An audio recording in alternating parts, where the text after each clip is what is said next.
Hello friends, hello Kumar. First of all, apologies for not being there physically. Due to some unforeseen circumstances, I have to be in Bangalore today and I'm unable to join you physically. And thank you for letting me record my thoughts on this occasion and share those thoughts with you. We are living in an age of rapid technological change. This change is driven by, of course, technology, but innovation, and this is impacting every business and all aspects of our life. There are concerns about jobs and job security. In this environment, learning and adapting to these changes become very important for organizations as well as individuals. And let me congratulate Kumar and his team on putting together this important conference that's happening at a very appropriate, opportune time. And also all of you for joining this conference. I wish you all a period of learning and sharing your knowledge. Now, how does an organization respond to these changes and become a learning organization? First of all, the organization needs to have a learning infrastructure and a learning process. What I mean by this is, are there mechanisms to train people, or do they have partnerships in place that will do the training for the company, training for the organization? Second, they have to integrate acquiring knowledge into the employee's career plan, which means that you have to define each role, and for each role, what are the new things or new technologies that employee needs to learn. This has to be codified so that it's clear to the employee, and this has to be updated on an ongoing basis. It's possible that certain processes that company is doing today will get impacted by technology, so the processes will have to change, and then the employees will have to be retrained. Promotions and the assessment of the employee will also have to test the knowledge, and based on that knowledge, the promotions occur. Linking the HR processes to learning actually ensures and makes sure that the learning indeed is happening, because the measurement is extremely important. Third, you have to allow for time and budget for the learning to happen.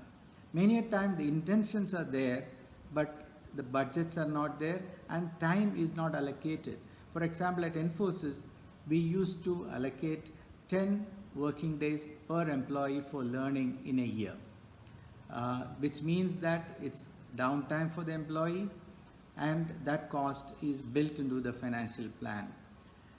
This actually gives a lot of strength to the company, because now you can confidently plan for training the employees. It's not necessary that every employee will have to be trained every year. You can actually say that the larger training, which is of, let's say, 10 days, happens once in 3 years, and in a year you can look at maybe an additional 2 days of training.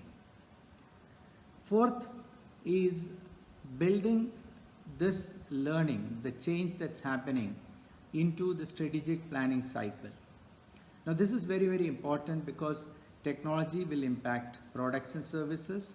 Technology will also impact sometimes the business model itself. New products and services can be created based on the technology, or it is also possible the business itself will get disrupted because now new business models are possible.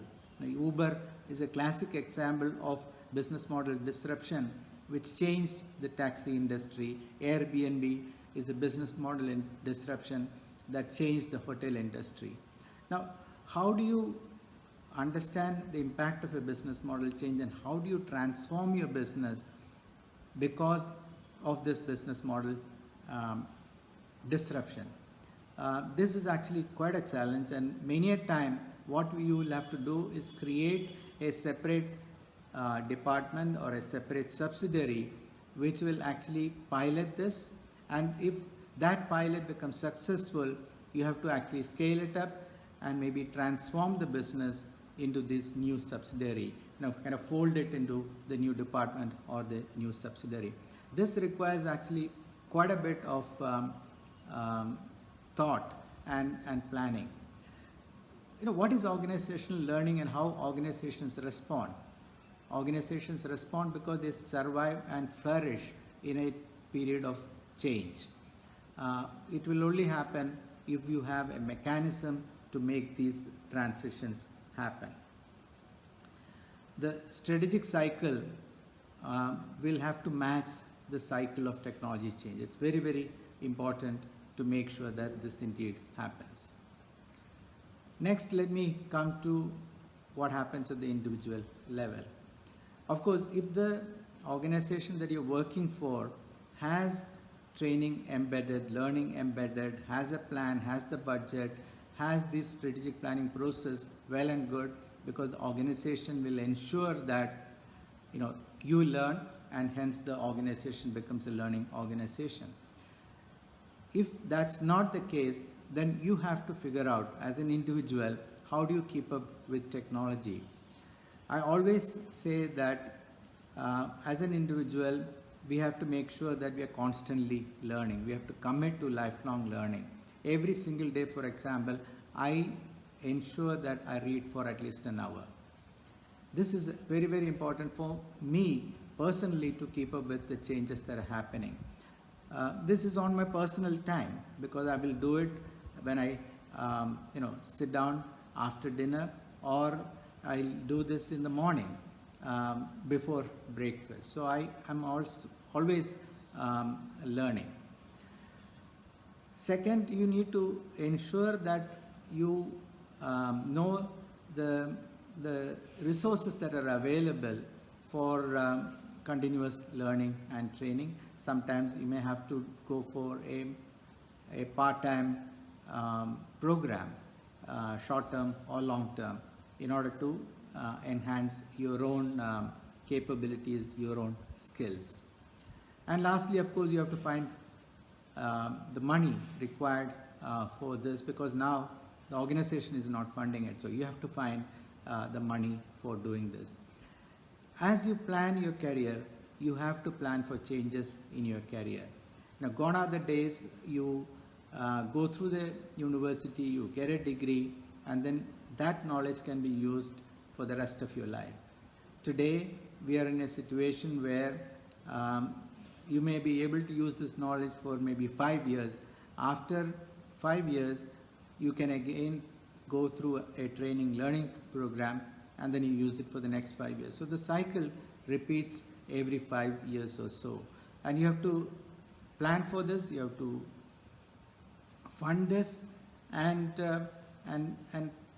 take advantage of these changes in your own career. Sometimes you may have to change your job, sometimes you may have to change even your career because of new opportunities that are emerging.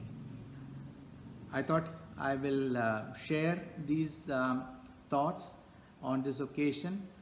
If you have any questions, comments, or anything that you would like to ask me, my suggestion is please share these with Kumar, and I will try and respond to them over email.